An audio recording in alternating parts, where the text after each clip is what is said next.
에스라는 제사장 가문 출신의 율법 학자였습니다. 그는 페르시아의 아닥사스닥 왕 때에 포로로 끌려간 상태에서 페르시아의 아닥사스닥 왕 때에 포로된 이스라엘 백성들을 이끌고 돌아온 지도자였습니다. 이스라엘이라는 나라는 남과 북이 나누어졌습니다. 솔로몬 왕이 죽고 난 이후에 솔로몬의 아들 르호보암이 이제 이스라엘을 다스립니다. 그런데 그의 통치의 이 정책에서 아버지 솔로몬이 과중한 세금을 백성들에게 부과했는데 아들이 더 과중한 세금을 부과함으로 인해 가지고 여러 당시에 애굽으로 피신을 가 있던 정치적인 망명을 떠났던 여로보암이 그 시기에 돌아오면서 여로보암이 반란을 일으켜 가지고 결국 이스라엘이라는 나라는 둘로 나누어집니다. 그래서 북쪽 이스라엘을 북이스라엘이라 불렀고 남쪽에 있는 이 유다 나라를 남유다 나라로 불려지게 됩니다. 그래서 이제 이 북이스라엘과 남유다가 나누어진 상태에서 서로 국가를 운영해 오다가 북이스라엘은 BC 722년에 아수르 제국에 의해서 멸망을 당합니다. 그리고 남쪽의 유다 나라는 한 150년 정도 더 나라를 지탱하다가 BC 586년에 바벨론 제국에 의해서 멸망을 당합니다. 오늘 우리가 보려고 하는 이것은 바벨론 제국에 의해서 멸망을 당하였던 유다 나라, 그리고 유다 백성들이 포로로 끌려갔다가 포로에서 귀환하여 와서 그들에게 이제 주어지는 이 말씀인 것입니다. 바벨론 제국은 남쪽의 이 유다 나라를 침략을 하는데 3번에 걸쳐 침략을 하게 되고, 그리고 3번에 걸쳐 침략을 할 때마다 유다 백성들을 계속해서 포로로 끌고 갑니다. 자, 이렇게 이제 이스라엘 유다 백성들을 포로로 끌고 갔던 바벨론, 거대한 제국을 형성을 하는데 영원할 것만 같았던 바벨론 제국도 페르시아 제국에 의해서 무너지게 됩니다. 그러면 포로로 끌려갔던 유다 백성들은 이제 어떻게 될까요? 거기에 살든지. 자, 그들이 이제 돌아와야 되는 것은 페르시아의 왕이 어떤 정책적인 결정을 하느냐에 따라서 그들이 돌아올 수도 있고 포로된 자리에서 그대로 머무를 수도 있습니다. 그런데 페르시아의 고레스 왕은 그가 왕위에 오르고 난 다음에 칙령을 내려서 BC 538년에 유다 백성들로 하여금 돌아가도록 영을 내립니다. 그때 당시에 포로를 이끌고 왔던 지도자가 스룹바벨이라는 지도자입니다. 이 스룹바벨은 포로들을 데리고 와서 무너진 예루살렘 성전을 재건하기 시작합니다. 우여곡절 끝에 예루살렘 성전은 약 22년의 시간이 지난 다음에 BC 516년에 다시 재건이 됩니다. 그리고 BC 458년에 이르렀을 때 이제 고레스 왕은 세상을 떠났고 페르시아의 왕은 아닥사스닥 왕입니다. 이 왕이 또 한 번 영을 내려서 너희들 중에 포로가 된 자들은 자기 땅으로 돌아가라고 명령을 내립니다. 그래서 이제 2차 귀환이 일어나게 됩니다. 그때 이 2차 귀환을 이끌었던 지도자가 오늘 이 성경을 기록한 인물입니다. 제사장 가문의 출신으로서 율법학자였던 이 에스라의 인도로 포로로 끌려갔던 유다 백성들이 돌아오게 됩니다. 에스라서 8장을 보게 되면 에스라와 함께 돌아오는 유다 백성들에 대해서 말씀하고 있습니다.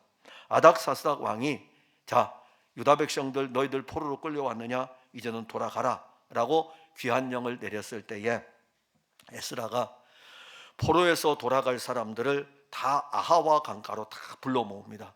자, 우리 조국으로 돌아갈 사람, 우리가 떠난 지 오래됐던 그 땅으로 돌아갈 사람들은 전부 다 아하와 강가로 모이세요. 그리고 아하와 강가로 그들이 다 모였어요. 돌아갈 사람들이. 이제 그들을 불러 모아놓고 에스라가 그들에게 우리 금식합시다. 금식을 선포합니다. 그러니까 영적인 지도자가 어떤 상황인가를 보면 알아요. 야, 여기서 우리가 축제를 벌이자 뭐 이럴 수도 있겠죠. 그러면서 여기서 우리가 이제 돌아갈 때에 어떻게 우리가 행렬을 정해가지고 우리 무리들이 가야 될지 이런 것들에 대해서, 또 그들이 가는 걸음이 얼마나 이역만리 타국 땅 아닙니까? 페르시아가 유대 땅이 여기에 있다면 이렇게 돌아서 이쪽으로 가야 바벨론인데 이 여기에서 이렇게 돌아오려면 엄청나게 오랜 시간이 걸리는데 그 돌아오는 여정에서 그들을 해하려고 하는 세력들은 없겠습니까? 그러면 우리가 어떻게 진을 치고 어떻게 우리 아녀자들을 보호하면서 이 먼 길을 돌아서 우리 땅으로 돌아올 수 있을까라는 대책을 세울 수도 있겠죠. 지도자 나름대로 다 다릅니다. 그러나 에스라는 우리 기도합시다. 우리 금식하며 우리 기도합시다. 그리고 기도하면서 돌아갈 여정에 대해서 하나님께 하나하나 자세히 기록하는데 에스라 8장 21절에 그때에 내가 아하와 강가에서 금식을 선포하고 우리 하나님 앞에서 스스로 겸비하여 우리와 우리 어린아이와 모든 소유를 위하여 평탄한 길을 그에게 간구하였으니 사람의 어떤 지혜와 지식보다도 하나님께 우리의 어린아이들을 보호해 주세요. 우리를 보호해 주세요. 우리가 소유를 가지고 이제 우리 저 유다 땅 예루살렘 성전이 있는 곳으로 우리가 돌아가니까는 하나님 우리에게 평탄한 길을 주시기를 원합니다라고 기도를 합니다. 에스라가 유다 백성들을 아하와 강가로 불러 모은 후에 자기들이 가야 할 그 여정의 길, 그 길을 하나님께 맡깁니다. 마침내 에스라는 이 아하와 강가를 떠나서 예루살렘으로 유다 백성들을 이끌고 나옵니다. 여호와 하나님은 이 에스라와 그 백성들의 기도를 들으시면서 유다 백성들이 향하는 귀환의 여정에서 그들을 지켜주십니다. 에스라서 8장 31절에 보면 첫째 달 12일에 우리가 아하와 강을 떠나 예루살렘으로 갈새 우리 하나님의 손이 우리를 도우사 대적과 길에 매복한 자의 손에서 건지신지라. 대적이 있었다는 것입니다. 매복한 자가 있었다는 것입니다. 그 길이 어떠한 길인지 알기 때문에 영적인 지도자였던 에스라는 이 부분에 대해서 하나님께 기도하며 하나님의 도움을 구했고, 하나님은 그들이 이 바벨론 땅에서 이 예루살렘으로 돌아올 때 그들의 모든 여정의 길들을 대적들로부터 매복한 자의 손에서부터 건져 주셨습니다. 예루살렘으로 이제 돌아왔습니다. 예루살렘으로 돌아온 에스라가 했던 운동 중에 하나가 회개 운동입니다.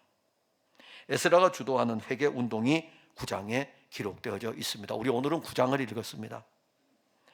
에스라는 회개 운동을 주도하면서 유다 백성들에게 잠시 동안 은혜를 베푸신 여호와 하나님에 대해서 증언합니다. 잠시 동안 베풀어 주셨던 여호와 하나님의 은혜, 이 잠시 동안 베풀어 주셨던 여호와 하나님의 은혜가 유다 백성들을 포로의 삶에서 소생하게 해주셨습니다. 잠시 동안 베풀어 주신 그 은혜가 유다 백성들을 포로에서 귀환하게 해주었습니다. 잠시 동안 베푼 그 은혜가 유다 백성들이 포로에서 돌아와 새로운 성전을 짓도록 하였습니다. 그리고 그 성전은 유다 백성들의 울타리가 되었습니다. 오늘 우리는 잠시 동안 이 잠시 받는 은혜와 비교할 수 없는 영원한 은혜, 풍성한 은혜를 보려고 합니다.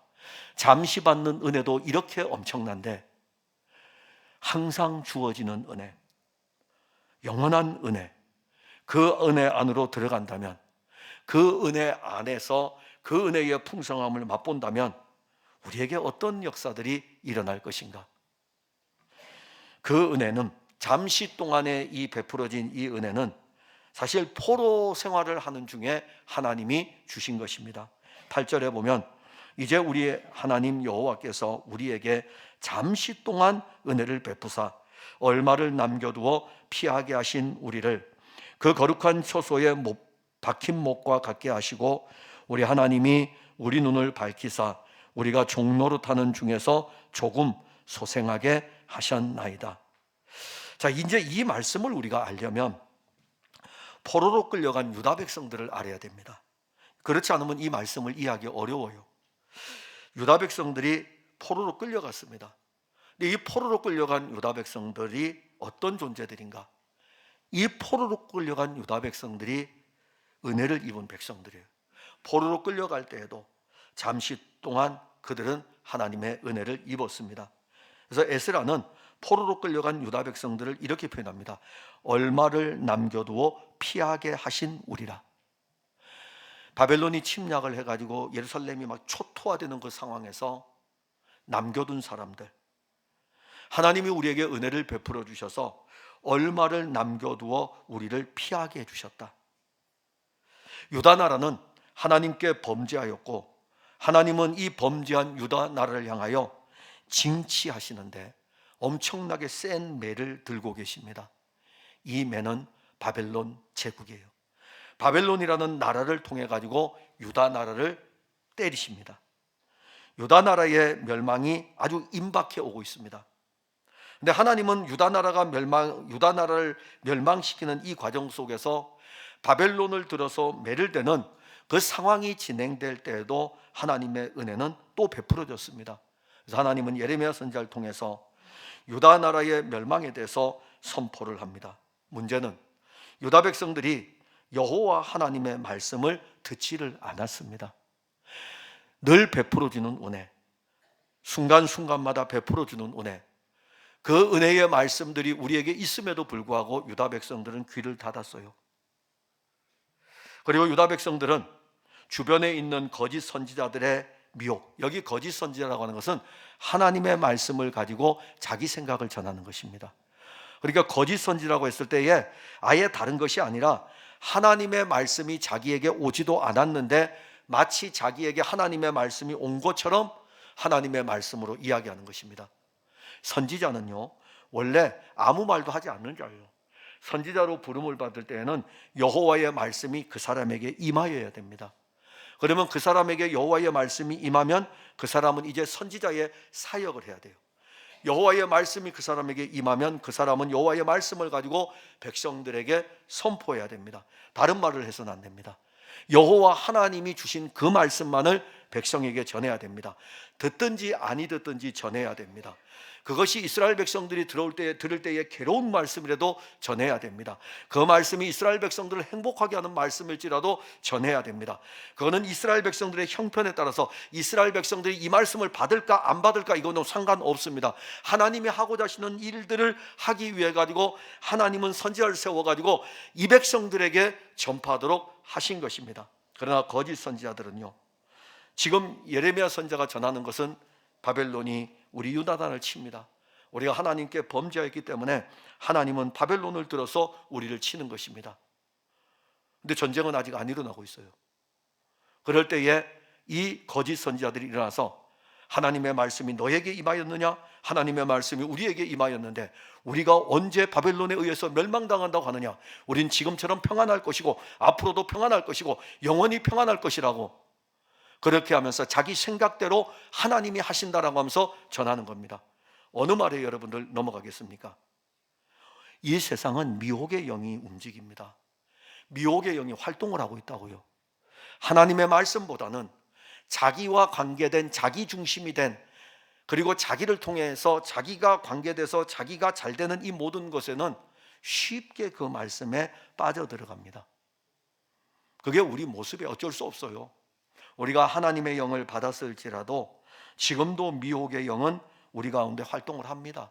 활동을 하면서 하나님의 말씀, 기록된 이 하나님의 말씀을 말씀 그대로 받지 아니하고 자기 임의대로 해석을 해가지고 자기가 맞는 것들만 취사 선택해서 받는 일들이 있습니다. 그게 미혹에 넘어가는 거예요. 듣든지 아니 듣든지 그래도 말씀은 선포가 되는 것이죠. 예레미야 선지자는 말씀을 선포합니다. 자, 유다 백성들은 이 말씀을 계속 거절을 하다 보니까 영적인 상태가 어떻게 되냐면 하나님에게서 멀어지죠. 하나님에게서 멀어지니까는 신앙의 껍데기만 남게 됩니다. 껍데기만 남고 그들은 하나님 외에 다른 것들을 찾게 됩니다. 이방의 신들을 찾게 되고 이방의 신들로부터 행복한 것을 추구하게 되죠. 신앙의 껍데기만 남았어요. 그래서 예레미야 선지자가 그 부분에 대해서 여호와 하나님이 딱 진단한 것을 증거를 합니다. 예레미야서 32장 33절 34절에 그들이 등을 내게로 돌리고 얼굴을 내게로 향하지 아니하며 내가 그들을 가르치되 끊임없이 가르쳤는데도 그들이 교훈을 듣지 아니하며 받지 아니하고 내 이름으로 일컫는 집에 자기들의 가증한 물건들을 세워서 그 집을 더럽게 하며, 이제 등을 돌렸다 이겁니다. 여호와 하나님은 선지자를 통해서 끊임없이 부르는데 그들은 등을 돌렸어요. 얼굴이 여호와를 향하지를 않습니다. 계속 가르칩니다. 선지자를 통해서 계속 말씀합니다. 그런데 그 말씀에 대해서 귀를 닫아버립니다. 그 말씀을 받지를 않습니다. 오히려 여호와가 계신 여호와의 성전을 자기들의 것들로 채워놓습니다. 그럼에도 불구하고 유다 백성들은 어떻게 생각합니까? 우리는 하나님의 백성이다. 하나님은 우리를 보호해 주실 것이라는 자기 확신 속에서 살아갑니다. 예레미야 선지자는 미혹에 이끌려 하나님을 떠나는 유다 백성들을 향하여 다시 하나님의 말씀을 선포합니다. 이 성읍에 사는 자는 칼과 기근과 전염병으로 죽으려니와 너희를 애워싼 갈대아인에게 나가서 항복하는 자는 살 것이나 그의 목숨은 전리품같이 되리라. 예레미야 선지자가 이 말씀을 전할 때에도 그들은 또 듣지를 않습니다. 칼로, 기근으로, 전염병으로 갈대아인들이 너희를 포위해가지고 칼로 죽는 자도 있을 것이고 굶주려서 죽는 자들도 있을 것이고 전염병으로 죽는 자들도 있을 것이다. 항복하는 자는 살 것이다. 아무도 듣지를 않아요. 아무도. 근데 유다 나라는 예레미야 선지자가 여호와의 말씀을 받아 선포한 그 말씀 그대로 하나님은 선지자를 통해서 증거된 그 말씀을 이루셨어요. 비참한 멸망. 유다 나라는 그야말로 비참한 멸망을 맞게 됩니다. 예레미야서 52장 5절과 6절에 보면 그 성이 시드기야 왕 제11년까지 포위되었더라. 그해 넷째 달 9일에 성중에 기근이 심하여 그 땅 백성의 양식이 떨어졌더라.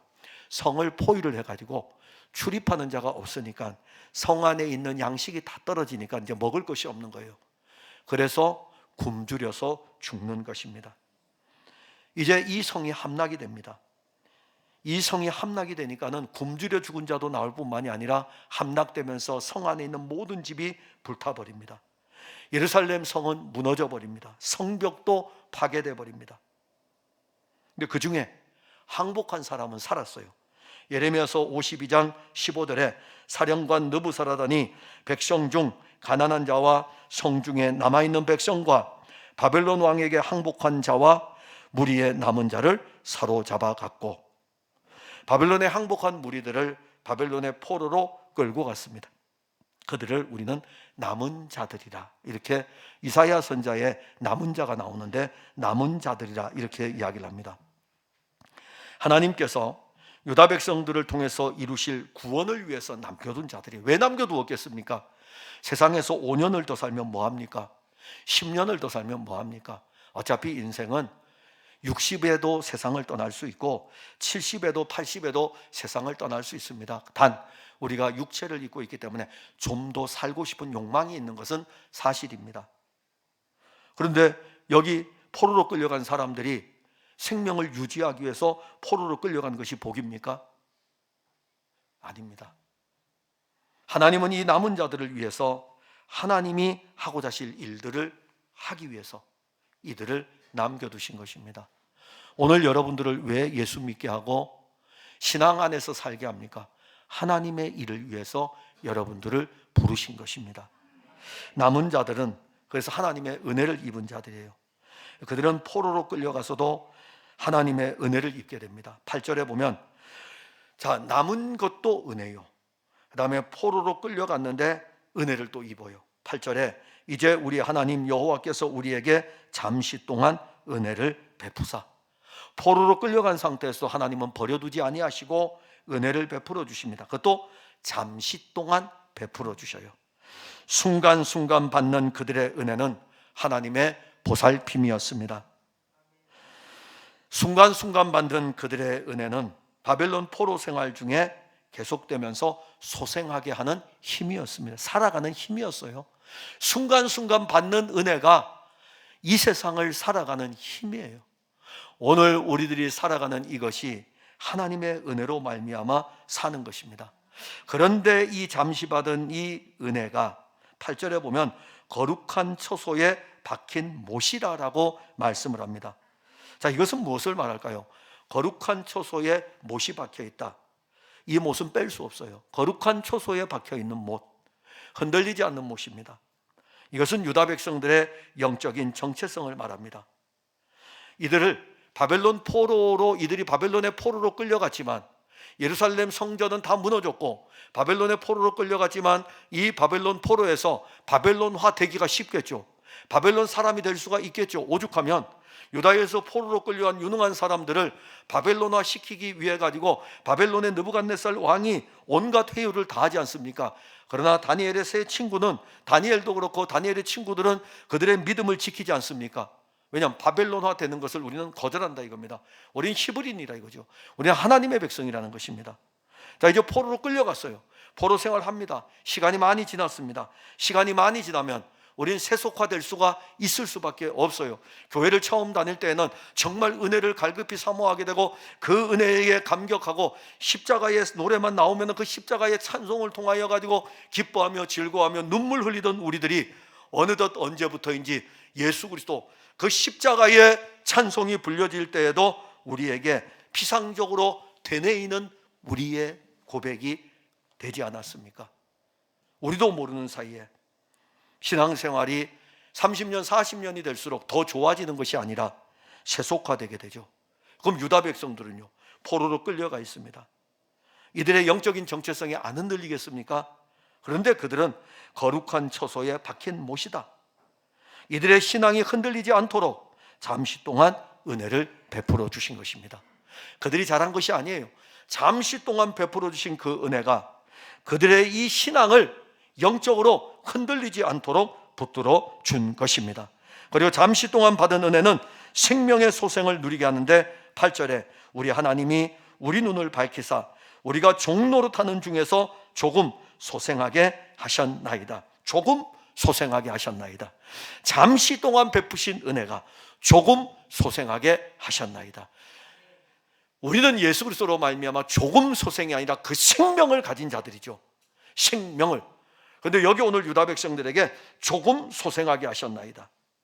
유다 백성들은 종노릇하는 중에도 소생하게 되니까 뭘 깨닫게 됩니까? 하나님이 하실 일을 깨닫게 됩니다. 거듭났다. 예수의 생명으로 다시 태어났다는 것은 그리스도가 우리 안에 이루시는 일들을 누리는 것입니다. 그게 거듭난 거예요. 내가 다시 태어났다. 예수의 생명으로 다시 태어났다는 것은 예수의 생명이 내 안에서 살아가는 것을 누리는 것을 이야기합니다. 그러면 이 유다 백성들은요, 눈을 밝혀주셔가지고 종노릇하는 중에도 조금 소생하게 했다는 것은 그 종살이를 하고 있지만 그래도 하나님이 우리에게 하나님이 하실 일들을 깨닫게 해주셨다. 영적으로 살아났다는 것입니다. 포로로 끌려온 그들이 영적으로 살아나니까 시편 126편에서는 어떤 일들이 벌어집니까? 바벨론 강가에서 시온을 생각하며 노래를 부르지 않습니까? 영적으로 살아난 거예요. 영적으로 살아나니까는 바벨론의 여러 강가에서 시온을 생각하며 유다 백성들이 노래하는 것입니다. 잠시 동안의 은혜는 포로로 끌려온 유다 백성들을 영적으로 지탱하는 생명이었어요. 은혜가 우리의 신앙을 지탱하게 해줍니다. 그리고 그 은혜로 말미암아 포로에서 귀환하고 그 은혜로 말미암아 새 성전을 세웁니다. 9절에 보면 우리가 비록 노예가 되었사오나 우리 하나님이 우리를 그 종살이하는 중에 버려두지 아니하시고 바사 왕들 앞에서 우리가 불쌍히 여김을 입고 잠시 베풀었던 그 은혜는 포로 생활 속에서도 함께 하셨을 뿐만이 아니라 포로 생활을 마치고 귀환하는 여정에도 계속됩니다. 여호와 하나님이 행하신 일은 포로 생활을 하던 이방인의 왕이었던 고레스를 사용합니다. 어떻게 이런 일이 일어납니까? 고레스는 이방인이에요. 고레스는 이방인입니다. 하나님을 알지 못하는 자입니다. 그런데 이 이방인을 통하여 가지고 하나님의 일을 하게 하십니다. 유다 백성들은 포로로 끌려가서 낯선 이국 땅에서 70년 동안 지금 포로 생활합니다. 1차 포로 귀환이 일어나게 되는데 포로 생활을 한 지 70년 만에 포로의 귀환으로 돌아오게 됩니다. 그런데 지금 이 본문은 에스라서잖아요. 에스라서는 1차 귀환하고 난 다음에 유다 백성들이 포로로 끌려갔다가 128년 만에 돌아오는 사건입니다. 그러니까 1차는 70년 만에 돌아오고 2차는 거기서 58년이 더 지나고 나서 포로에서 귀환하게 됩니다. 고레스 왕 때에 귀환하지 못했던 유다 백성들은 여전히 바벨론의 여러 지역에서 살고 있었습니다. 1차 포로 귀환 이후에 50년이 시간이 지난 다음에 하나님은 또 은혜를 베풀어 주셔서 자기 백성들이 다시 귀환하도록 해 주십니다. 유다 백성들 중에 누구도 자기의 힘으로 바벨론 포로 생활을 청산하고 돌아온 자는 없습니다. 자기 힘으로 바벨론 포로 생활을 청산하고 내 힘으로 유다 땅으로 예루살렘으로 돌아가야 되겠다고 한 사람들은 없습니다. 3차 바벨론 포로를 이끌었던 인물이 바로 느헤미야입니다. 이 2차 다음에 444년에 3차 포로가 돌아오게 되니까는 약 15년이 지나면 세 번째 포로 기한이 또 일어납니다. 그때 지도자가 누구였냐면 느헤미야입니다. 이 느헤미야는 페르시아의 높은 관직의 자리에 있었습니다. 그 높은 관직의 자리에 있었으면은 자기 힘으로 유다 백성들을 데리고 와야 되지 않겠습니까? 그러나 느헤미야서를 보게 되면 자기 동생이 예루살렘에 갔다가 올라와서 보고를 합니다. 왜 어떠냐? 예루살렘 근황이 좀 어때? 형님, 예루살렘 지금 비참합니다. 성벽이 무너졌는데 쌓을 힘이 없습니다. 이 이야기를 들은 느헤미야는 3일 동안 고심하면서 이걸 어떻게 해야 될까? 자기 힘으로 할 수 없잖아요. 아무리 그가 고관대작이라도 그래? 그러면 내가 유다 백성들을 데리고 올라가야 되겠다. 자기 힘으로 할 수가 없었어요. 수심이 가득한 거예요. 수심이 가득한 상태로 왕 앞에 나아가니까 왕이 원래 죽는 겁니다. 왕 앞에서 얼굴에 수심이 가득하면 안 돼요. 여러분들이 예배 드릴 때 수심이 가득하면 안 돼요. 영원한 왕이신 하나님 앞에서 예배를 드리는데 얼굴에 수심이 가득하면 안 돼요. 이 왕 앞에서 수심이 가득하면 왕을 시종 드는 자들 아닙니까? 왕을 기쁘게 해야 되는데 수심이 가득한 거예요. 근데 이 왕이 은혜를 입어서 무슨 근심이 있냐? 이렇게 물어보니까 자기 동생이 했던 이야기를 하는 거예요. 그래? 그러면 내가 너를 뭘로 보냈는지 아세요? 총독으로 보냅니다. 유다 나라의 총독으로 느헤미야를 보내요. 그만큼 대단한 직위를 가지고 있는 게 느헤미야입니다. 그런데 그 느헤미야도 3차 포로를 데리고 올 때는 자기 힘으로 데려오지를 못했습니다. 포로에서 귀환하는 거, 페르시아 왕의 하명이 없이는 누구도 돌아올 수 없습니다. 그런데 오늘 에스라서를 보게 되면 아닥사스다 왕이 하명을 내려가지고 유다 백성들을 포로에서 귀환하게 하니 하나님이 잠시 동안 은혜를 베풀지 아니하였다면 누가 그들을 이끌어올 수 있겠습니까? 여호와 하나님은 잠시 동안의 은혜를 계속 공급합니다. 어느 한 순간도 여호와 하나님의 은혜가 없던 시기가 없었습니다. 바벨론의 포로로 끌려갈 때에도 잠시 동안 은혜가 베풀어져서 남은 자들은 포로로 끌려갑니다. 바벨론에 살 때에도 그 남은 자들이 포로에서 종살이를 하면서 살지만은 잠시 동안 은혜를 베풀어 주셔서 그들이 소생하였습니다. 그들이 포로에서 귀환할 때에도 잠시 동안 은혜가 베풀어졌습니다. 본문 9절에 보면 소생하여 우리 하나님의 성전을 세우게 하시며 그 무너진 것을 수리하게 하시며 유다와 예루살렘에서 우리에게 울타리를 주셨나이다. 하나님이 잠시 베푼 은혜를 입은 유다 백성들은 예루살렘으로 돌아와서 그 은혜가 그들로 하여금 무너진 예루살렘 성전을 다시 세우도록 하신 것입니다. 이 무너진 예루살렘 성전을 세우는 일은 돈으로 하는 것도 아닙니다. 은혜가 하는 것입니다. 포로로 끌려갔던 그들이 무슨 돈이 있겠습니까? 포로로 끌려가서 돌아오는 그들이 가진 것이 무엇이 있겠습니까? 성벽을 쌓는 그 사건을 보면 알아요. 3차 포로 귀환 후에 성벽을 쌓을 때에 그들 정말 힘들게 성벽을 쌓습니다. 회방자들도 많이 있습니다. 먹을 것도 없어요. 그러나 성벽 재건이 진행되고, 그러나 그 이전에 1차 포로에서 귀환했던 유다 백성들이 성전을 재건합니다. 얼마나 기뻤겠습니까? 그 은혜가 그들을 이끌어갑니다. 그런데 잠시 베푼 은혜였어요. 우리가 은혜 받고 죽을 때까지 이 은혜의 풍성함을 따라 신앙생활하면 얼마나 좋겠습니까? 이들이 성전 재건을 하다가 스톱해버려요. 22년 걸립니다. 21년 걸리기 때문에 오랜 시간, 22년 동안 성전 재건한다고 해보세요. 만약에 우리 풍성한 교회가 22년 동안 성전 건축한다고 해보세요. 교인들 아마 지칠걸요. 우리 목사님은 왜 이렇게 성전을 크게 지어가지고 22년 동안 지금 동안 하느냐 이거죠. 그냥 5년 만에 끝나는 성전을 지어버리지 왜 22년 동안 성전 재건을 하는 거예요. 그 기간 동안에 중단된 기간이 있습니다. 왜 중단됐을까요? 지쳤잖아요. 1년 2년 하다 보니까는 지친 것입니다. 자, 성전 재건이 중단됐어요. 성전이 이제 은혜를 입고 잠시 동안 베푼 은혜가 성전 재건하자 하고 일어났다가 주변의 여러 상황으로 인해 가지고 그들이 주저앉았습니다. 그리고 성전 재건은 진행되지를 않습니다. 근데 그 시기에 하나님이 다시 학개 선지자를 보내서 중단된 성전을 재건하도록 다시 시작합니다. 여호와 하나님이 이 선지자를 보내는 것은 은혜예요. 여호와 하나님이 이 선지자를 통해서 말씀하시는 것은 은혜입니다. 학개서 1장 3절 4절 5절에 여호와의 말씀이 선지자 학개에게 임하여 이르시되 이 성전이 황폐하였거늘 너희가 이때에 판벽한 집에 거주하는 것이 옳으냐. 그러므로 이제 만군의 여호와가 이같이 말하노니 너희는 너희의 행위를 살필지니라. 이 말씀으로부터 시작된 여호와 하나님의 말씀은 학개 선지자의 입을 통해서 유다 백성들에게 선포됩니다.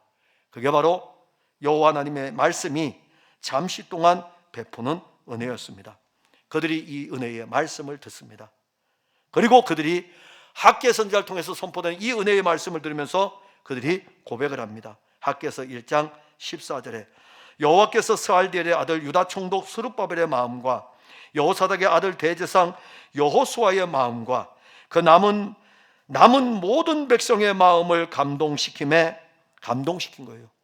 여호와 하나님이 말씀으로 그들에게 선포될 때에 그 은혜가 그들의 마음을 감동시켜 가지고 만군의 여호와가 이같이 말하노니 만군의 여호와 그들의 하나님의 전공사, 즉 성전공사를 그들이 진행을 하게 됩니다. 마침내 무너진 성전을 22년 만에 새롭게 세웁니다. 잠시 동안 베푼 은혜가 이 선한 일을 마친 것입니다. 가장 중요한 것은 우리의 무너진 신앙입니다. 우리를 성전 삼고 성령이 우리를 성전 삼고 우리 안에 거하시는데 이제 우리는 성전이 됐어요. 이 성전이 비참하게 지금 무너져 있습니다. 인본주의에 무너져 있고 세속화에 무너져 있습니다. 자본주의 돈에 무너져 있고 다 무너졌어요. 중단된 지 오래됐어요. 어떤 사람은 이 자기 성전을 자기 안에 있는 이 신앙을 다시 회복시키는데 어떤 사람은 10년이 지나도 여전히 아직 어떻게 세워야 될지 모릅니다. 20년이 지나도 어떻게 세워야 될지 모릅니다. 우리는 할 수 없어요, 이제는. 왜냐하면 우리 무너졌기 때문에. 이 무너진 성전을 세울 수 있는 것은 잠시 동안 베풀어주는 은혜입니다. 즉 은혜가 우리 안에서 이 선한 일을 하게 하고 은혜로 말미암아 무너진 성전은 또다시 세워집니다. 잠시 동안 베풀어진 이 어간에, 은혜가 베풀어지는 이 어간에 유다 백성들은 그 은혜 안으로 들어가서 우리가 그 말씀을 듣겠습니다. 우리가 그 말씀을 들어서 이 전을 다시 짓겠습니다. 새롭게 지어진 이 성전은 그제 어떻게 됩니까? 유다 백성들에게 울타리가 되었습니다. 바벨론이 예루살렘 성을 함락시킬 때 성은 파괴가 됐어요. 성이 파괴가 됐고 성을 둘러있는 성벽이 무너졌습니다. 유다 백성들은 그 성과 성벽과 성 안에 있는 예루살렘 성전이 있는데 이 성전도 무너졌습니다. 유다 백성들에게는요, 성벽도 울타리이고 성도 울타리이고 성전도 울타리입니다. 포로에서 귀환해 보니까 성벽 무너져 있잖아요. 울타리가 없지 않습니까? 성이 파괴돼서 없어요. 울타리가 없지 않습니까? 그럼 성전이라도 있어야 되는데 성전도 파괴돼 버렸어요. 울타리가 하나도 없습니다. 성전이 재건되고 난 다음에 유다 백성들은 그 성전이 그들의 든든한 울타리인 것을 알게 되었습니다. 유다 백성들은 이때부터 시작해서 다시 어떤 신앙생활을 합니까? 성전 중심의 신앙생활을 하게 됩니다. 그들은 성전을 향하여 올라갑니다. 성전이 재건된 지 약 58년이 지난 후에 에스라가 포로에서 귀환하여 유다 백성들을 성전으로 다시 불러 모읍니다.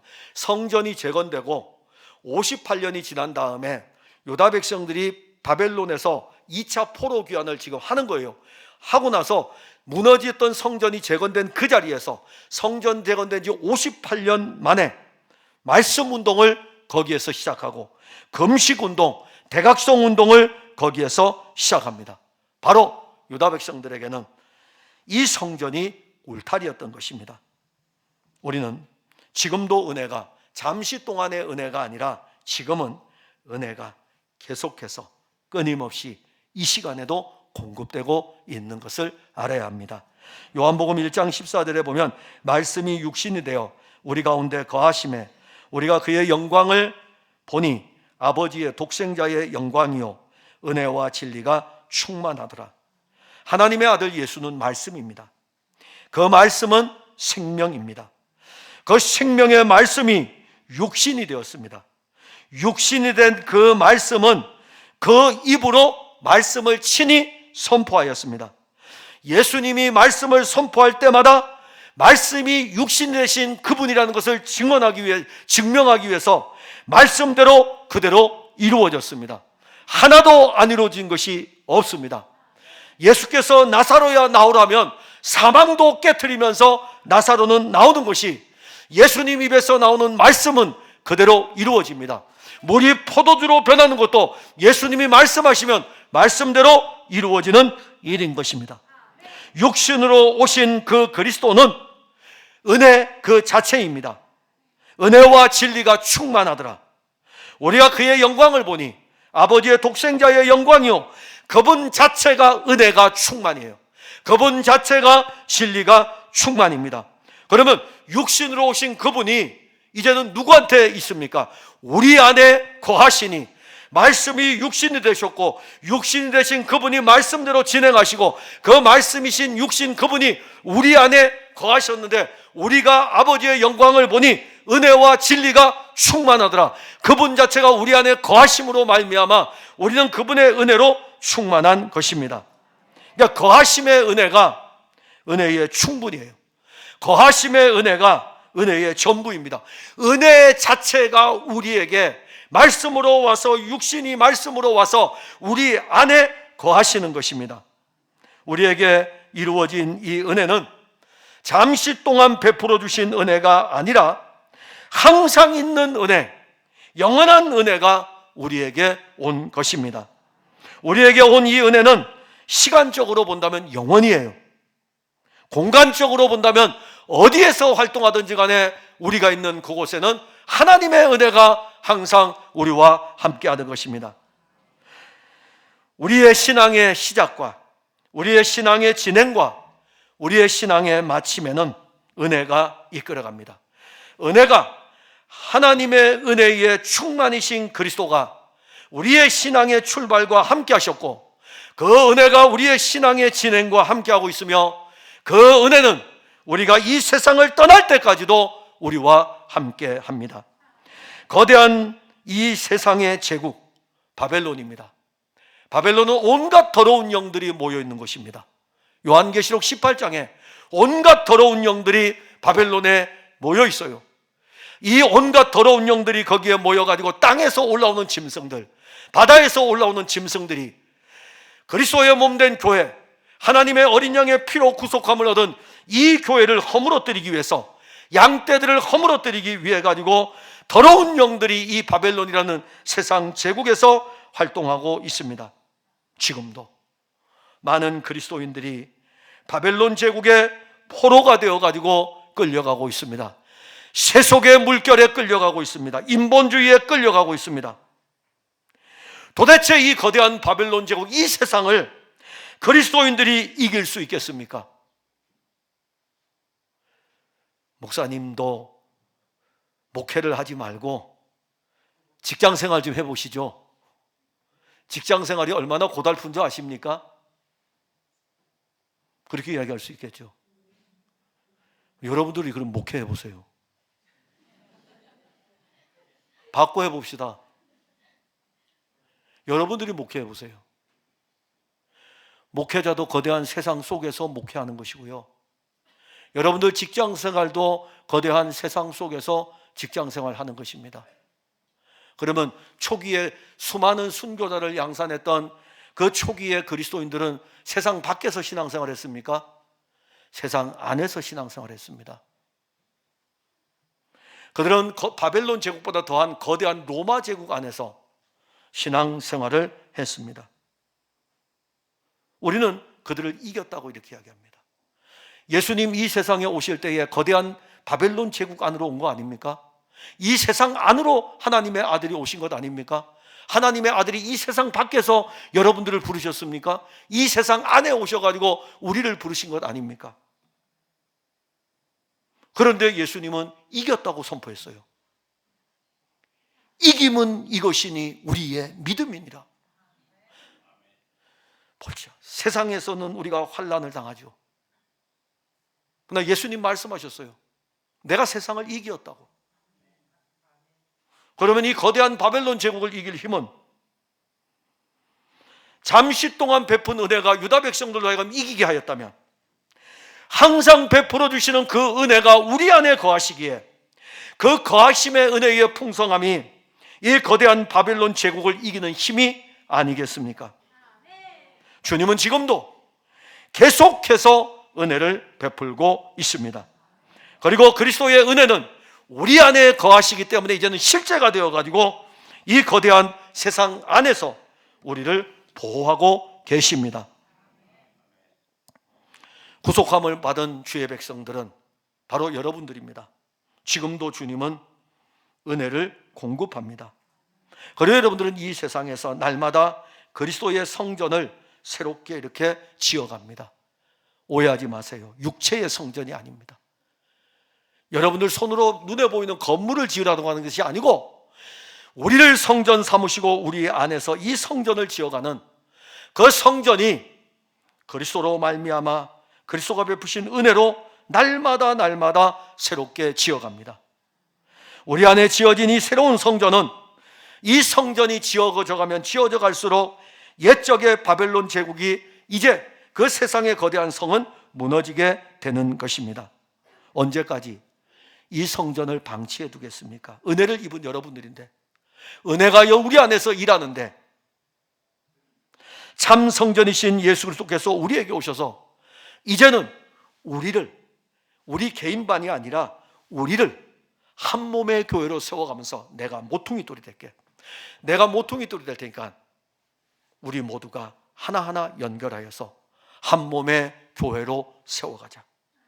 무너진 성전을 세우는 것입니다. 요한복음 10장 1절에 내가 진실로 너희에게 이르노니 문을 통하여 양의 우리에 들어가지 아니하고 다른 데로 넘어가는 자는 절도며 강도요. 요한복음 10장은 예수님이 누구인지에 대해서 아주 자세하게 많이 설명합니다. 하나는 문입니다. 하나는 우리입니다. 예수 그리스도를 통하여서 우리 안으로 들어가야 돼요. 그러면 그분은 우리의 울타리가 되어주십니다. 그리스도의 은혜를 힘입어 양의 우리 안으로 들어온 자들, 그게 바로 우리들입니다. 그리스도는 우리의 울타리가 되어서 우리를 보호하십니다. 주 예수 그리스도를 믿는 믿음으로 말미암아 이 은혜가 우리에게도 지금 계속 공급되는데, 히브리서를 기록한 저자는 히브리서 12장 28절에 그러므로 우리가 흔들리지 않는 나라를 받았은즉 은혜를 받자 이겁니다. 은혜를 받자. 이로 말미암아 경건함과 두려움으로 하나님을 기쁘시게 섬길지니, 은혜를 받자 이겁니다. 은혜를 받아야 합니다. 지금이 바로 은혜 받을 만한 때라고. 고린도 교회는 지금이 은혜 받을 만한 때라. 히브리서에서는요, 은혜를 받자. 그러면 지금 은혜를 받자 이겁니다. 오늘 은혜를 받자 이겁니다. 잠시 받는 은혜가 아니라 항상 공급되는 이 은혜, 지금도 은혜는 우리에게 부어지고 있으니까는 이 은혜를 오늘 받는 것이죠. 잠시 받는 은혜도 유다 백성들로 하여금 하나님의 선한 일에 쓰여졌는데, 하물며 항상 은혜를 받는 우리들은 하나님의 나라를 위해서 어떻게 쓰여지겠습니까? 우리는 지금 은혜 받을 만한 때인 것을 알고 그 은혜를 사모해야 합니다. 사랑하는 성도 여러분, 우리가 율법으로 신앙생활 하던 때는 이제 지나갔습니다. 율법의 때는 다 지나갔습니다.